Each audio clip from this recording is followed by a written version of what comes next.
Hello everyone and welcome to the Anime Zillion, and thank you for joining me as we discuss chapter 13 to 17 of the Tower of God webtoon series, which basically covers the Hungsung Yu test and about half of the Crown game test as well.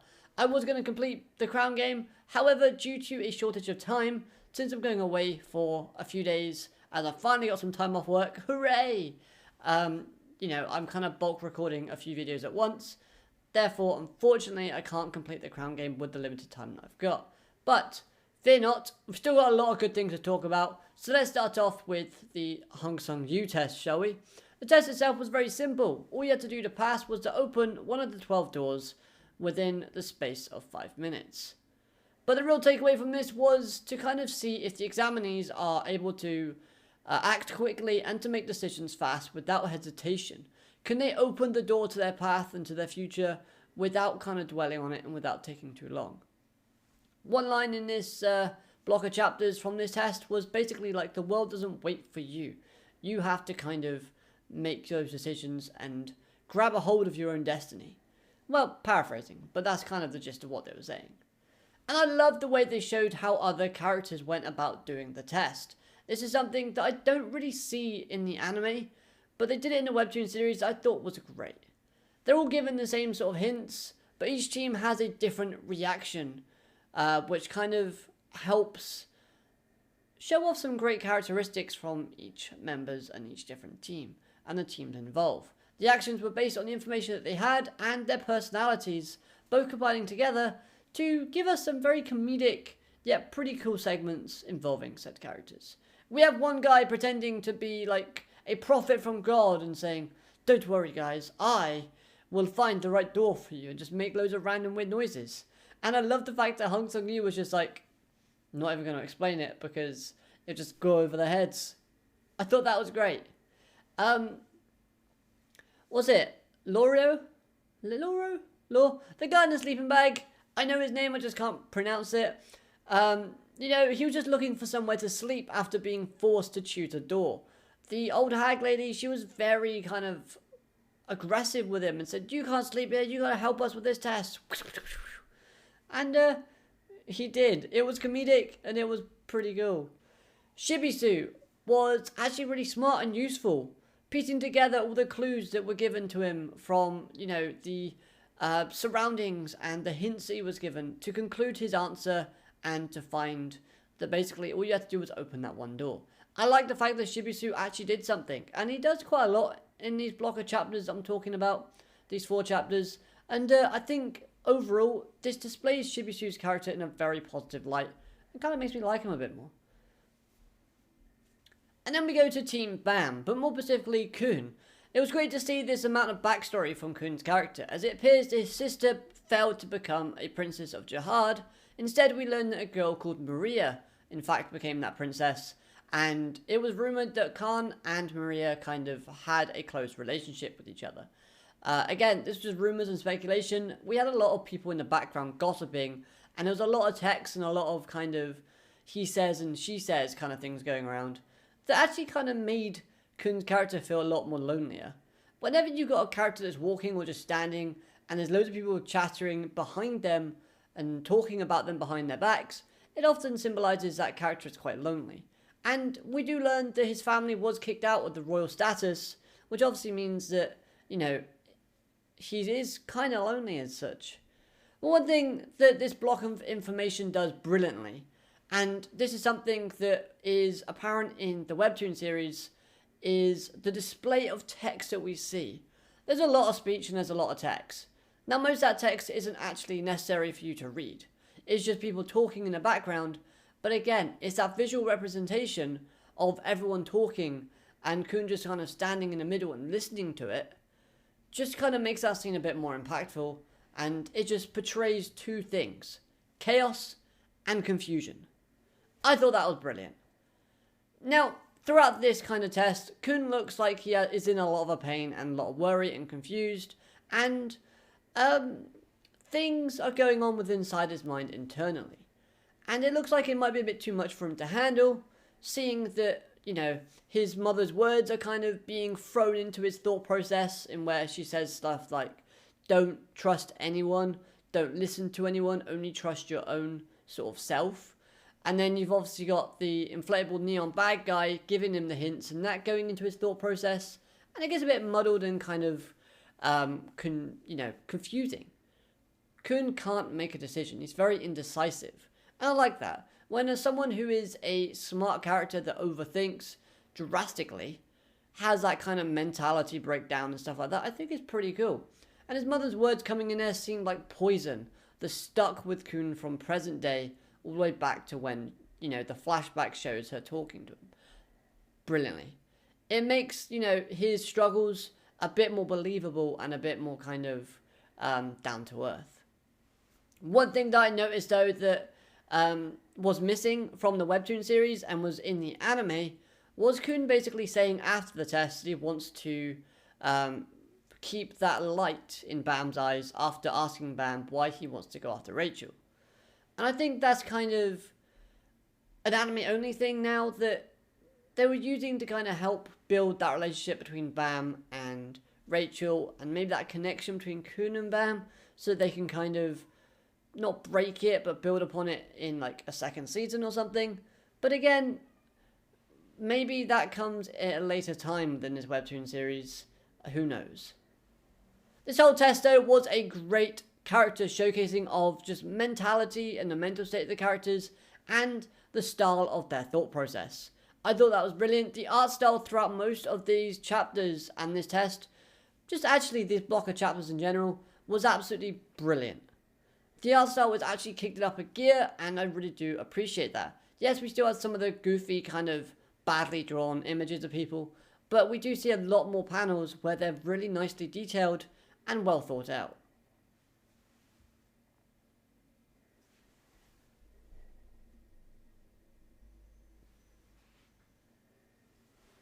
So then moving on to the crown game. But first, before that, let's talk about Hungsung Yu and Quint. These guys have an interaction in the beginning of one of the chapters, and their interaction together I really did like. I thought it was great. The expressions and the playful chemistry that were on display here were just brilliant. They have a very good chemistry together that bounces off and makes it very comedic. We see that basically a glimpse of Hungsung Yu's personality as he's basically an innocent coffee-loving guy that believes himself to be crazy smart.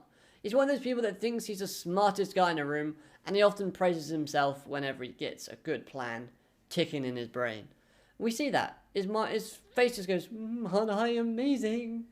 And I thought that was kind of cool.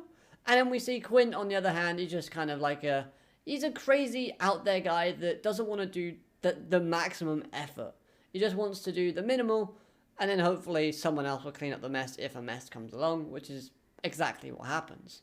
And it served the purpose. This whole conversation had the purpose of basically showing Quint off as a character, introducing us to him there, and stating just how troublesome having an irregular, who we know is very strong already, and a Princess of Jihad on the same team. Hungsung Yu's reaction says it all. Now then, we move to the crown game, and the explanation for the crown game was explained rather well, and I think that's to do with the layout of the text and the way it was presented. Now, bearing in mind, this could just be a personal thing to myself, as I do struggle a lot with kind of reading fast-paced text on screen, and personally speaking, Leiruro isn't a character that speaks in the anime very slowly. Like, I like the voice actor they've got for Leiruro, don't get me wrong, but sometimes the text can move a bit too fast, especially when you're looking at rules and stipulations. But this time, I could read it at my own pace. I found it so much more easier to understand, and I just found that each kind of panel flowed very nicely, one after the other, without making me too confused like I was last time. And yeah, I mean, to be honest, it was a bonus test that basically means that the team that wins can kind of go on a bit quicker. And it's really simple. Basically, you have up to 5 teams can fight at once within like each round. Each round lasts 10 minutes. However, if a team grabs the crown within 5 minutes, they are declared the winner. And if you have the crown after 5 rounds, then you're the overall winner of the bonus test. Your team don't have to do any more tests on that floor, and basically you can move up to the next floor easy peasy. But bear this in mind, there's about 20 teams participating, plus the addition to the new team, which is said to have the irregular and the princess on it. This obviously being Rachel and another mystery character, and there's some big guy. That's the only way I can think of describing him. And on it, we know they're very strong because they killed all the other competitors that were in their test area. There were like, again, if you remember when that 400 had become 200, well then that 400 became 3 people.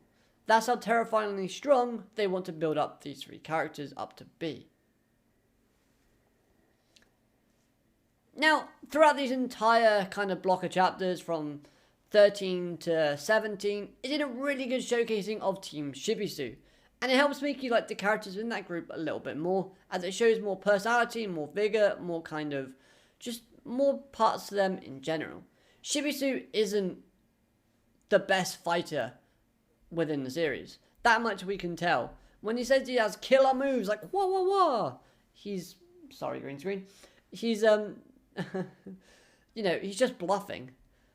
But then, at the same time, he's very smart, and he's got a very level head, and he's a level-headed thinker. I said that the wrong way around.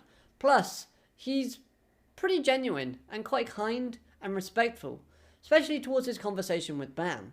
And it's these traits that make Shibisu's character a lot more interesting and makes me like him just that little bit more. Because it tells us, right, this guy isn't just a goofball that is just there for comedy. He can actually think of a decent plan, decent strategy. He can actually think of the, like, for example, he thought of the test and how it was actually, you know, solvable in terms of the Hungsung Yu stuff. So that makes him quite smart and quite sort of, what's what I'm looking for? Reliable, in a sense. He may not be good in a fight, but he's good in a information and strategy standpoint. And Nak and Hats, they have this overwhelming vibe of confidence that's being exerted from their characters, and they certainly have the skills to back up their claims.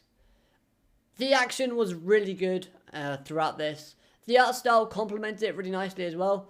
When the fight scenes came on, I didn't think the art style dropped that much. The art style kept up to par, and it was actually really decent, especially with some of the shots looking better than others. I thought that was really nice. And Nak instills a bit of fear into each and every other team with an overwhelming display of power as she takes down an entire team on her own and claims the crown for herself. These chapters obviously do state that Hats is no pushover, although I never realised how big his sword was. Okay, now I'm realising how wrong that sentence might sound, but I'm talking about his sword fighting sword, okay? You get what I mean. Don't grill me for that comment.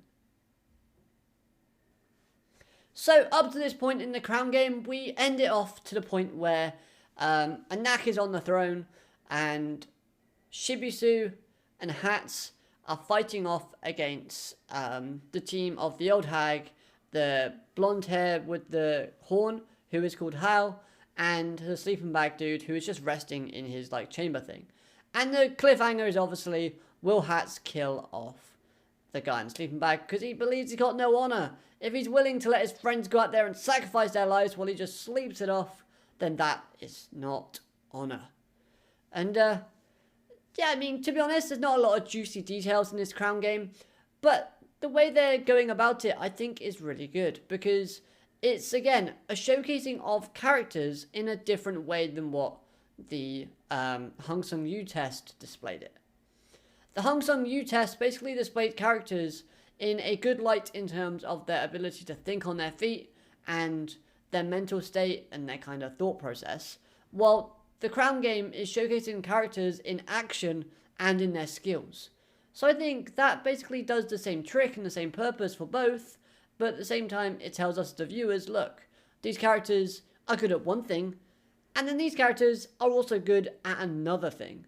I thought that was, you know, a great way in handling it and showing it off. So overall, I enjoyed these block of chapters. Both had opposite methods of showing off different characters in different ways, and seeing how things kind of relate to each character. And as time goes on, and if I had more time, not if time goes on, Overall, I really enjoyed these block of chapters. Both had opposite ways of showing different characters in different lights, and we get to see new relationships forming within characters and new kind of information from different characters that make them more interesting and more intriguing. If I had more time, I would gladly continue reading, as I'm very intrigued to see how this Crown game is going to play out, and see where different things kind of tweak in and what information is thrown here and there and everywhere. As we now have to focus on other things around, and even if you focus on the little things, like Kun's bag, for example, there is some reason that, some panels like to focus on that, and both myself and Hungsung Yu noticed it. Something strange was about that bag, plus that poor man in the sleeping bag. Will he die? Well, join me next time for more Tower of God to find out. Thanks so much for watching. Like this video if you liked the video, dislike if you dislike, but let me know why in the comments so I can improve my videos moving forward. And let me know all your thoughts down below. I look forward to seeing what you have to say about these chapters and what you think in general. But, as always, have a great day. Alligator, matane, goodbye.